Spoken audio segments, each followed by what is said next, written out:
The Broken Man and the Broken Ship. Jace Turner had one dream: to leave the dusty junkyard planet of Tyran 9 behind. He was a simple human, a skilled mechanic, and a man who had seen too much trouble in life. The planet was full of broken things: old ships, rusted machines, and people with lost hopes.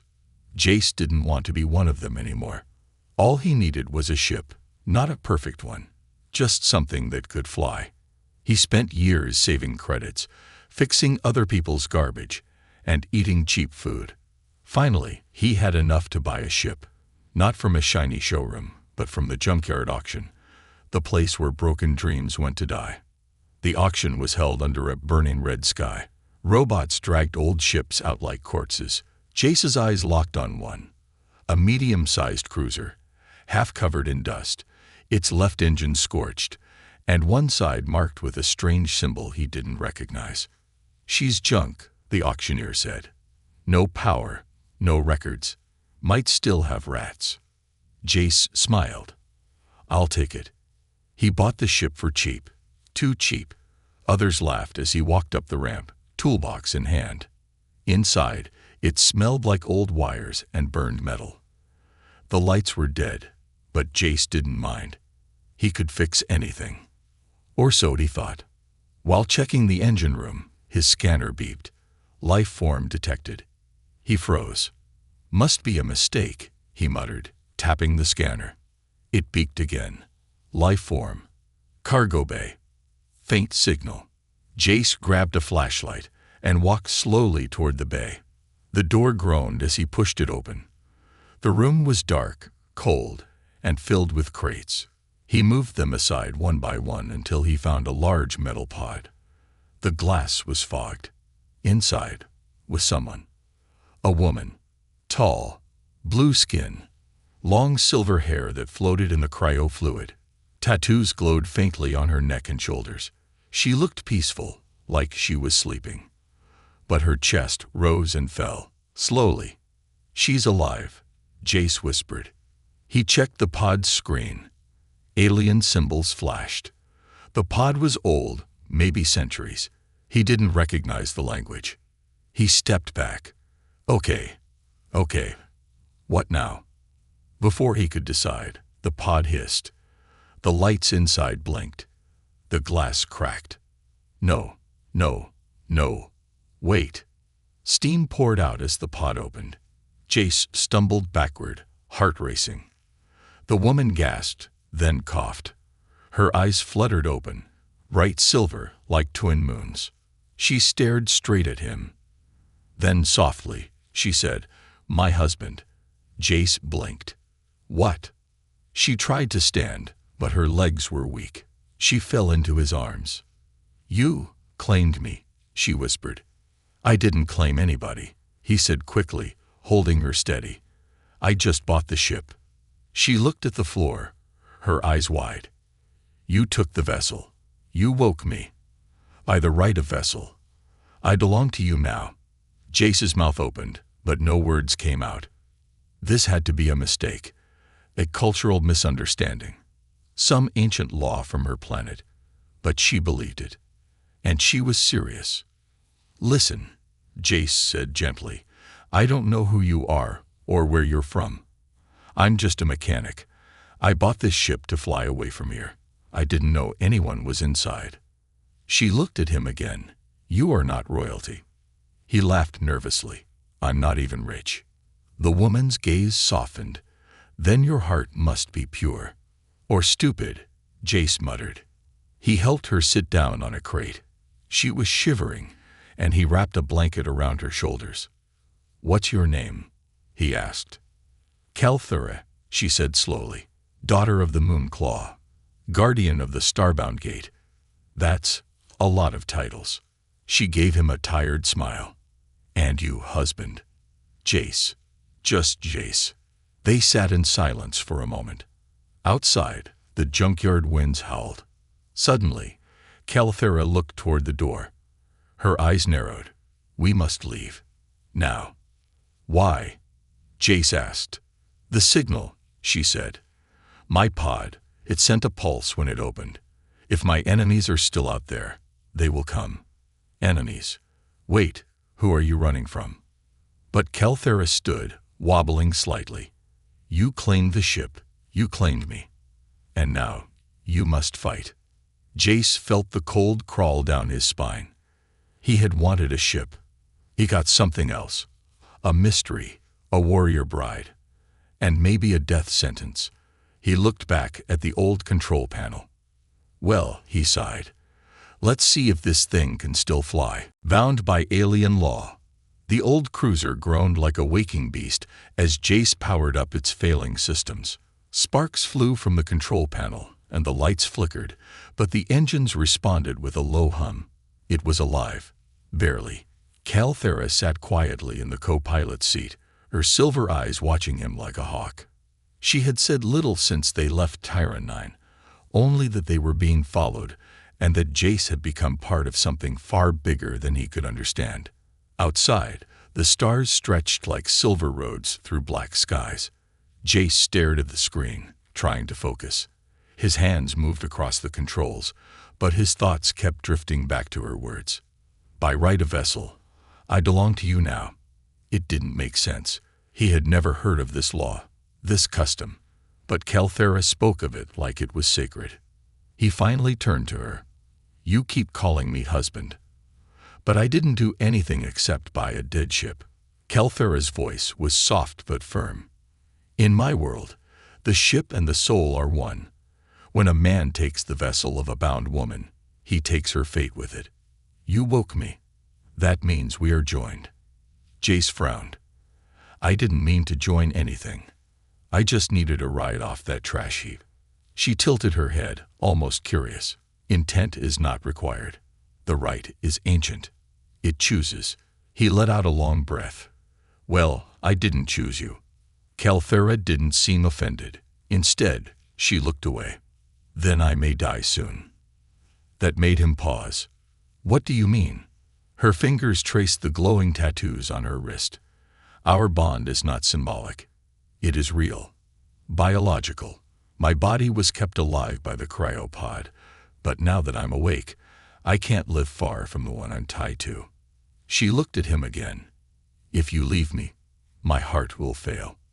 Jace leaned back, stunned. This wasn't just some weird tradition. Her life literally depended on staying close to him. This is insane, he whispered. She nodded once. To you, yes. But my people shaped these rules in blood and fire, long before your kind ever left Earth. There was a long silence. Jace looked at her, really looked at her. She didn't act like someone trying to trick him. She was calm, graceful, and deeply serious. And even though she called him husband, she didn't touch him or expect anything from him, except protection. The ship shook suddenly. Warning lights blinked. Incoming signal. Jace muttered, checking the screen. Someone's tailing us. Kelthera stood, eyes flashing. They'd followed the pulse. I warned you. He squinted. It's a small scout ship, armed. No ID tag. Then it's a hunter, she said. A bounty scout, sent to capture or kill me. Jace swallowed. Great. You've got a bounty. Kelthera stepped closer to the console. Not for money. For silence. I know secrets my people buried during the war. I saw what they did. They want me gone. The scout ship fired a warning shot. It wasn't strong, but it shook the cruiser hard. We don't have weapons good enough for a fight, Jace said, hands flying across controls. I didn't sign up for this. Kelthera laid a hand on his shoulder. But you did. When you opened that pod. He turned to her. What do I do now? She leaned in, her voice low. Fly. Run. Survive. And if you can't, let me fight for us. Jace punched the thrusters. The cruiser jolted forward, engines howling as it ducked between asteroid fields. Behind them, the scout followed, firing small plasma bursts. The ship shook, sparks flew, and the alarm screamed.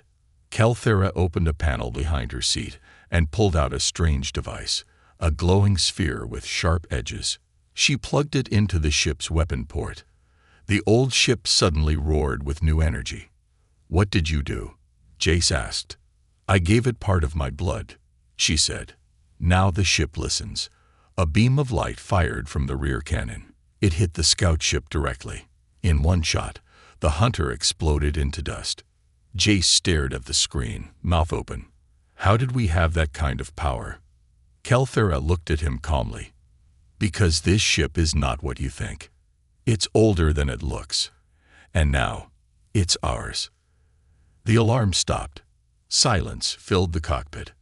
Jace sat back, trying to catch his breath. "I don't know what's happening, but I think I'm in deep now." Kelthera gave him a small smile. "You are my husband. You are deeper than you know." And for the first time, Jace didn't argue. He just flew. The alien bride who won't leave.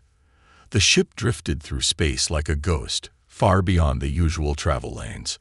Jace had rerouted the Navcore to avoid known star maps. He didn't want any more bounty hunters knocking at their door, or worse, Kelthera's mysterious enemies. For now, they were safe, but Jace couldn't shake the feeling that their peace was borrowed time.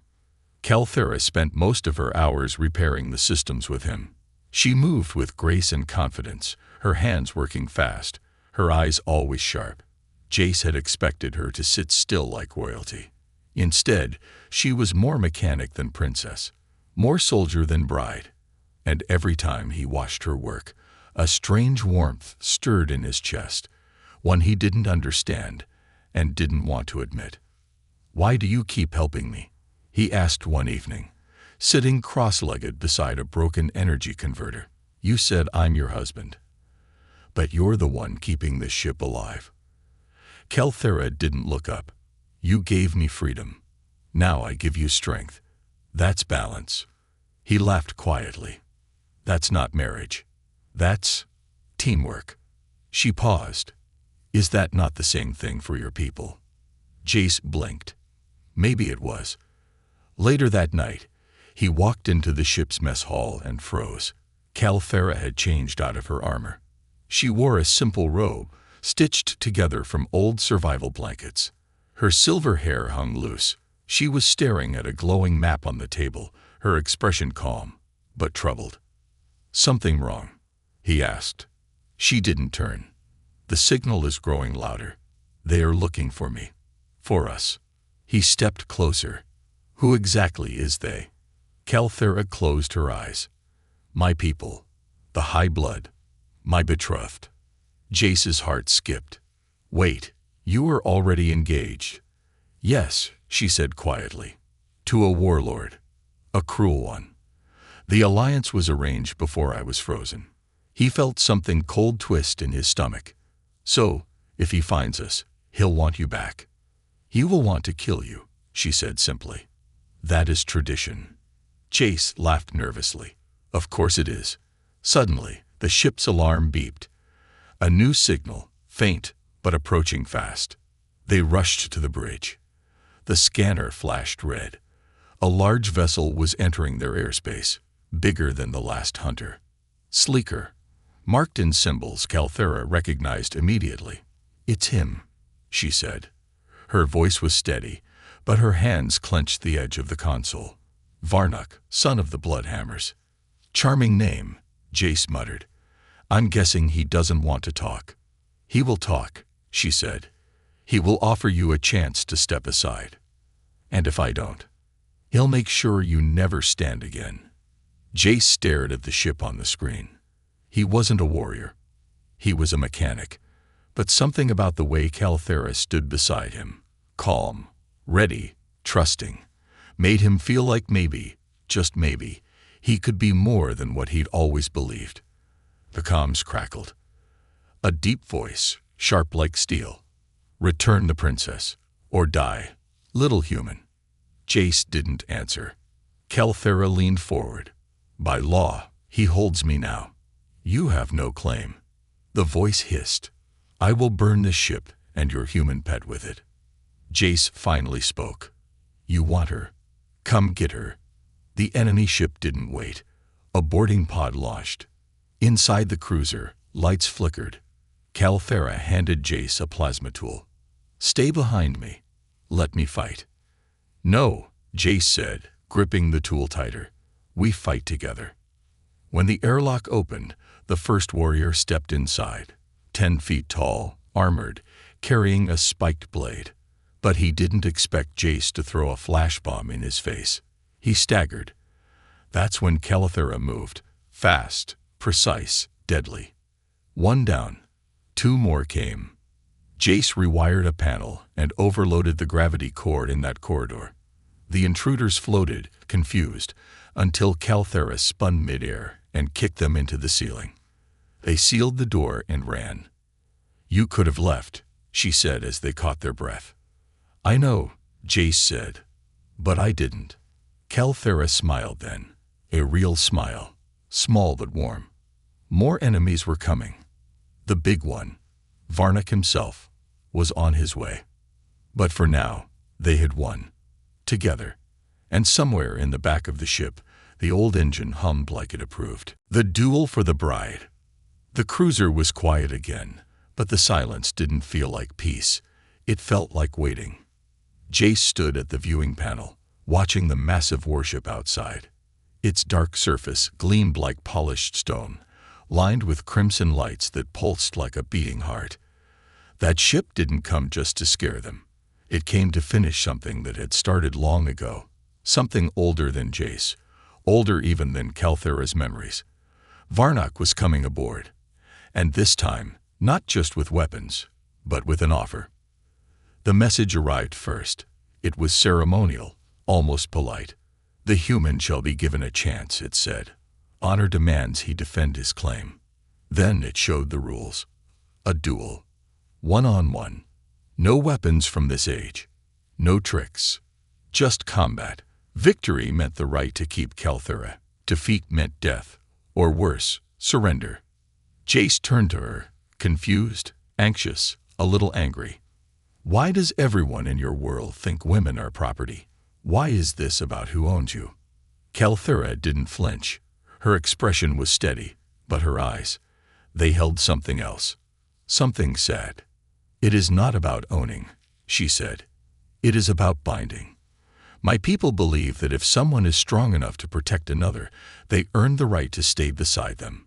But the law is old. It was made by men like Varnak, who used tradition as chains." "Then what do you want?" Jace asked quietly. She looked at him for a long time. "I want choice, and right now my choice is you. But the law won't listen. So you must." Jace wanted to run. His brain screamed to run. He had never fought in a real battle before. Not like this. He wasn't trained. He had no venomous claws, no glowing armor, no royal blood. He was just a guy with a wrench, a broken past, and a half-functioning ship. But when he saw the way Calthera stood at his side, willing to die, yet hoping he'd live, something in him settled.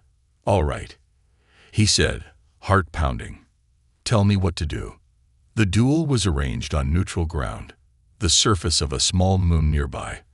They arrived in silence, escorted by warriors from Varnak's ship. The arena was ancient stone, surrounded by jagged rocks and silent observers. Calthera stood near the edge, her arms crossed, her face like carved steel. But her eyes followed Jace like a prayer. Varnak stepped forward, a mountain of muscle and scars, wearing ceremonial armor made from the bones of alien beasts. His voice rumbled through the air. "Human," he sneered, "you are weak. But I will honor this duel. One strike, one chance to kneel. When I break your spine, the girl will remember what real blood feels like." Jace said nothing. He didn't look at the crowd. He didn't even look at Calthera. He just looked at the ground in front of him, where the sun cast his shadow long and thin. When the horn sounded, Varnak charged like a monster, roaring, swinging a massive blade made from volcanic obsidian. But Jace didn't charge. He dodged. Varnak's blade slammed into the ground, splitting it. Jace rolled behind him and jabbed with a short rod he'd carved from ship metal. It sparked against armor, did no damage, but it annoyed the warlord. Good. The second strike came faster. Jace ducked, rolled, then tossed dust into Varnok's face. Dust soaked in a little coolant he'd hidden from the ship's engine. It wasn't toxic, but it stung like acid. Varnok roared, blind for a moment. That's when Jace ran, not away, but toward a broken pillar behind him. He had studied the battlefield. He knew where every crack lay. He lured Varnok toward it. When Varnok charged again, blinded by rage, Jace jumped aside. The warlord slammed into the cracked pillar. It collapsed. Stone fell, not enough to kill, but enough to pin. The arena grew silent. Jace stood, breathing hard. "You said one strike would make me kneel," he said. "But I didn't kneel. I planned. That's the difference between brute strength and human strength." Varnok tried to rise. He couldn't. The horn sounded again. Kelthera stepped forward, her expression unreadable. She looked at Jace, covered in dirt, breathing like a cornered animal, but standing tall. "You won," she said softly. He didn't smile. "I survived. Barely." But in her world, that was more than enough. Back on the ship, Kelthera cleaned his wounds. Her touch was gentle now. No longer cold, no longer distant. Jace watched her carefully, unsure what to say. "You could have let me go," she whispered. "I didn't want to," he replied. Kelthera's fingers paused on his skin. "Then you have truly claimed me. Not by law, but by choice." Outside, the stars spun like silent witnesses. Inside, something had changed between them. Not a bond made by blood, but one slowly shaped by trust. And neither of them would ever be the same again. The secret of the ship. Days passed in quiet tension. The warship was gone, retreating after Varnok's defeat, but Jace knew better than to relax. Peace was a fragile illusion. Every time he looked at Kelthera, he remembered the arena, the blood on his hands, and the moment she had whispered, not by law, but by choice. He hadn't said anything back. He didn't know what to say. But her silence wasn't cold anymore.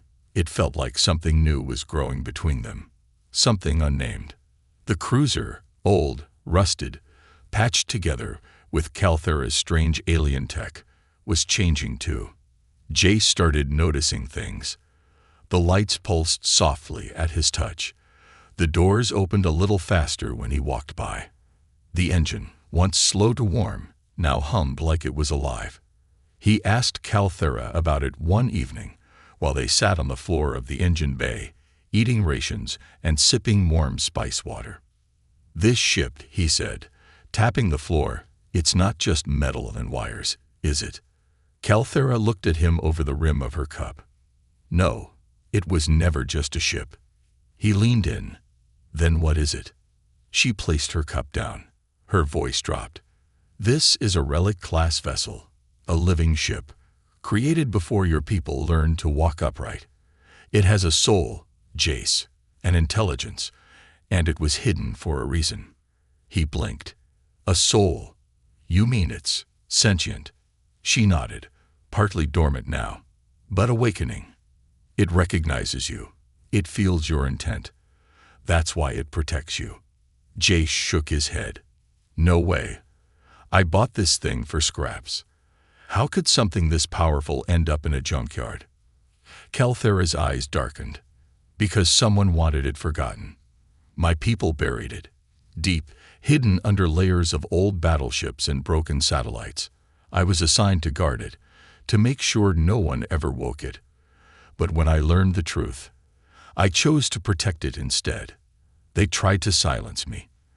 That's why I went into stasis. And now, it has chosen you." Jace felt a chill run down his spine. Everything made sense now. The way the ship seemed to react to his presence, the sudden spike in its firepower during the first battle, the way it had saved them both more than once. This wasn't luck. It was something older, smarter, and dangerous. "So, what does it want?" he asked. Kelthera looked away. "To remember, to rise, and maybe to finish a war it never got to fight. Just then, the ship lights flickered, not with panic, but with purpose. A soft voice echoed from the walls. Not metal, not robotic. Calm, almost curious. "You are awake," it said. Jace jumped. Did it just talk? Calthera stood slowly. Yes, it speaks to those it accepts. Jace turned toward the nearest console. "Who are you?" The voice responded, slow and measured. "I am the last flame. I was created to end darkness. My purpose was stolen, but now I have found a bearer." Jace swallowed. "You mean me?" "Yes," the ship replied. "You are bound by blood, by trial, by bond. You are not like the others. You see broken things and fix them." Calthera stepped forward. "Then you know the danger. The high blood will come again. If they learn he has bonded to you." "They already know," the ship replied. A screen lit up. Multiple red signals blinked. Ships, dozens of them, heading straight toward their location. Jace's mouth went dry. "How long do we have?" 4 cycles, the ship answered. "But I am not yet whole. You must unlock me fully. The core remains sealed. I require both your DNA and hers." Calthera looked at Jace. "Together." He nodded slowly. "Let's do it." They moved to the central chamber, an old circular room lined with smooth black panels and glowing white veins of alien code. In the center stood a tall column, humming faintly. As they approached, it opened like a flower. "Place your hands," the ship instructed. They did, her hand in his. Light pulsed between them. Jace felt a strange warmth rush through his chest. Not pain, not fear, something deep, something right. Like the ship wasn't just bonding with him, but reading him, knowing him. Memories not his own flashed in his mind. Wars across galaxies, dying stars, ancient promises. Then silence. The column shut. And the ship spoke again, stronger now. "I am whole." The lights across the cruiser brightened. Walls adjusted. Floors smoothed. Weapons deployed from hidden compartments. What was once junk now looked like a vessel born of stars. Calthera stepped back, her eyes wide. She remembers. Jace touched the wall, still stunned. "We have a fighting chance now." But Calthera didn't smile. She walked to the screen and stared at the fleet drawing closer. Her voice was quiet. "No, we have a choice now." Jace looked at her. "A choice to run," she said, "or a choice to stand."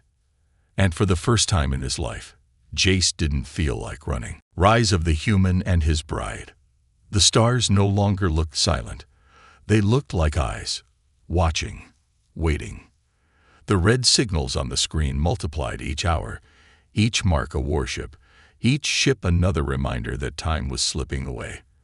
But Jace didn't feel small anymore. He felt ready. The ship had changed, and so had he. The man who once just wanted a way off a junkyard planet now stood at the center of a storm and refused to run. Calthera sat across from him at the table in the command deck. Her silver eyes searched his face, not like a soldier scanning a battlefield, but like a woman memorizing something she might not see again. Neither of them said it, but both knew what was coming. They were outnumbered, outgunned, but not outmatched, not anymore. The last flame, now fully awakened, pulsed with energy. Hidden weapons emerged from invisible compartments. Shields that once flickered now shimmered like starlight. The living ship was not just a machine. It was a relic of war, crafted by a civilization long vanished, and it had chosen its new pair, a human with stubborn hope, and an alien warrior who had once only known duty. Jace stood. "We need help. We can't fight a fleet alone." Calthera nodded. "Then we call the ones the galaxy forgot." With the ship's deep signal array, they sent encrypted messages to old contacts. Refugees Calthera had once protected, exiles she'd once fought beside, even rogue AI hiding in broken satellites. One by one, Replies came. Some from dusty planets, some from hidden asteroid colonies. Most were afraid, but a few were angry. Within a day, ships began arriving. Small ones, outdated ones, nothing compared to the armada closing in. But they brought people who still remembered honor, who still believed in fighting for something instead of just surviving. The ship became a base. Jace worked with others to plan defense grids, modify their weapons, and set traps. Calthera trained new fighters in old combat forms, moves passed down through bloodlines. She was a legend among some of them. The Moonclaw's daughter, the one who vanished in a stolen ship, now returned with a human by her side. Jace never asked for attention, but the way he moved through the ship, fixing broken tools, guiding nervous volunteers, making food when others forgot to eat, made people follow him without needing a speech. He didn't lead like a warrior. He led like a friend. One night, Calthera found him alone, sitting in the engine room with a wrench and an old music chip from Earth. "You still fix things?" she asked. He smiled. "Always." She knelt beside him, brushing her fingers along a metal panel. "You've fixed more than this ship." He looked at her then, really looked, and in the soft hum of the ship's core, he reached for her hand. "You chose me," he whispered, "even before the rite, even before the fight." "Why?" Calthera's voice was quiet, but firm. "Because you didn't try to own me. You just stood by me." They sat like that for a long time. No more words, no more doubts. But peace didn't last. The enemy arrived 2 cycles early. Sensors screamed. A dozen ships dropped from warp, followed by 3 capital destroyers. Varnok's crest burned on every hull. The Allies scrambled. The sky above the planet turned red with battle. Jace ran to the bridge, Calthera at his side. He didn't hesitate. "Activate the flame's core," he ordered. "We take the fight to them." The last flame roared to life. Its wings unfolded like blades of fire. Engines pulsed with ancient power. Jace took the helm. Calthera manned the weapons. Their hands moved like they were born to do this. One mind, one heart. The ship surged forward. They flew straight into the heart of the enemy, their allies behind them, their hope ahead. Missiles rained, lasers burned, but the flame danced through it all, alive with fury. Jace didn't think. He felt. He moved through instincts that didn't belong to him. Memories of other pilots, old wars, all flowing into his hands from the ship itself. Calthera struck back with precision, every shot taking out a threat. Her voice called orders to the fleet like music through the storm. For a moment, just a moment, the impossible became real. They pushed the enemy back. But in the final hour, just when it seemed they might win, everything changed. An explosion rocked the ship. A sneak attack. Internal systems failing. Fire in the cargo bay. One of their own betrayed them. The signal traced back, and Jace's screen lit up with a private message. Calthera's face drained of color. "They captured you," she said. He frowned. "What?" Her voice cracked. "A decoy. A clone. They took your signal. And now they want me to trade myself for you." Jace stood. "It's a trap." "Yes," she said, "but I'm going." "No," he said, stepping forward. But she was already gone. The door closed behind her, and Jace stood alone, his ship damaged, his heart burning, and the woman he cared for walking into the jaws of the enemy. A bride's fury and a human's heart. The battle outside still raged, but for Jace, the world had narrowed into silence. The bridge felt empty without Calthera. Her voice, her calm strength, her presence. She had left with no armor, no weapon, no promise of return. Just a message to the flame to keep him alive. She thought she was saving him by going. But Jace had learned something far more powerful than ancient laws or alien codes. You don't save the person you love by letting them walk into the fire alone. He stood now in the heart of the flame, his hand resting on the warm pulse of its core. The ship's voice echoed softly, almost like a whisper. "She is in the enemy vessel." Jace clenched his jaw. "Can you jump us there without being seen?" "Only if you guide me," the ship replied. "Only if you let me in, all the way." Jace took a deep breath. "Then take everything." The ship surged. Lights exploded like stars as the flame merged deeper with its pilot. Jace felt his thoughts stretch, farther than human minds were meant to go. He saw patterns, threats, weaknesses. He saw the battlefield like a living map. But more than that, he felt her, Kalthara, alive, afraid, but not for herself, for him. The flame vanished in a shimmer of light. No engine flare, no sound, just a ripple in the stars. Inside the enemy flagship, Kalthara stood tall, chained at the wrists, forced to her knees before the High Blood Council. Varnock sat on a throne that was not his, fat with pride and false honor. He gloated about her return, about breaking her spirit, about correcting the mistake of the right.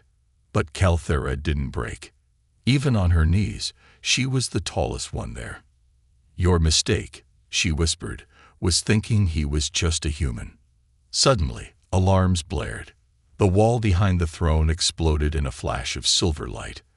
And from the smoke stepped Jace, his suit glowing with the ship's energy, his eyes burning with purpose, and behind him, the last flame, hovering outside like a silent guardian. The council panicked. Guards drew weapons. Jace didn't flinch. He lifted his hand, and the flame responded, beaming energy through the wall, melting weapons midair, tearing the floor apart with a pulse. Varnock lunged, roaring in rage. Jace met him mid-charge, smaller, unarmored, but not alone.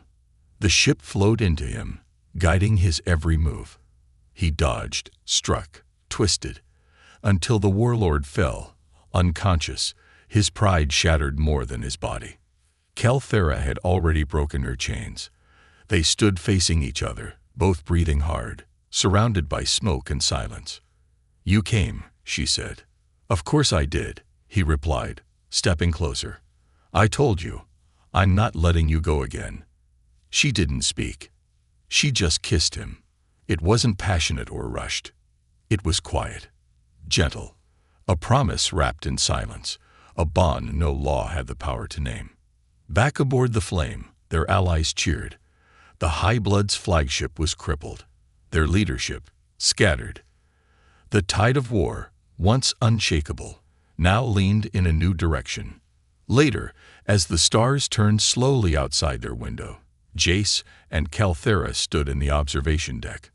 No alarms, no battles, just the slow, sweet hum of a future they'd never dared dream. He looked at her with a soft smile. "So, now that you've saved the galaxy and scared half the council, what happens next?" Kalthara tilted her head.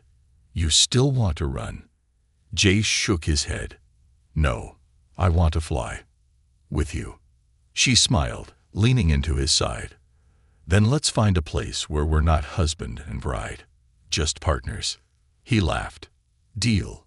The flame shifted gently beneath their feet, like it too was smiling. Somewhere far from war and ruin, a planet waited with soft winds and quiet trees, a place where broken things could rest, where old warriors could heal, where a junkyard mechanic and a forgotten alien princess could start again, not because they had to, but because they chose to. Together.